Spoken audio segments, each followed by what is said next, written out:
chimildiqqa kirgan sen emasding har holda. Lekin kechasi bilan nima qildinglar? Og'ayni biz sendan kechasi bilan nima qilding deb so'ramadik. Uni tergaman, men ham seni tergashga tushmay. Elchining qizi bilan sodiq fuqarosi munosib ko'rsalar, bizdagi g'arib. Aslzoda xonimga ikki og'iz gapirsa maylimi? O'rtadagi qizi haqida. Lekin sizlarsiz ko'zga ko'rinmaysan. Seni o'zim boqaman. Xotiningni boqasan. Gapimni uqdingmi? Meni boqolmaysan. Kim boqadi unda? Dedingizmi? O'sha ish top beradimi, o'sha qaraydimi? Senga nima Sanjar? Senga nima? Dam olish kunlari qizimni ko'rishing mumkin. Nima? Faqat dam olish kunlari ko'rishim mumkinmi? Shunaqami? Xuddi shunday. Jumadan yakshanbagacha yozgi ta'tilda meniki Men bunchalik madaniyatli odam emasman, elchini qizi. Qizimni faqat dam olish kunlari ko'rishim mumkin emas. Uni bobosidan buning uchun sotib olganim yo'q.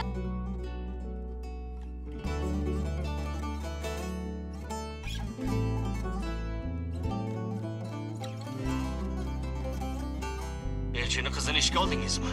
Ha, Elchini qizini ishdan haydaysiz.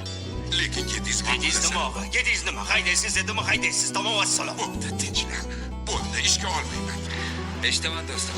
Elchini qiziga ayt, ishdan haydaldi. Toki tirik ekanman, Muğlada ish topolmaydi.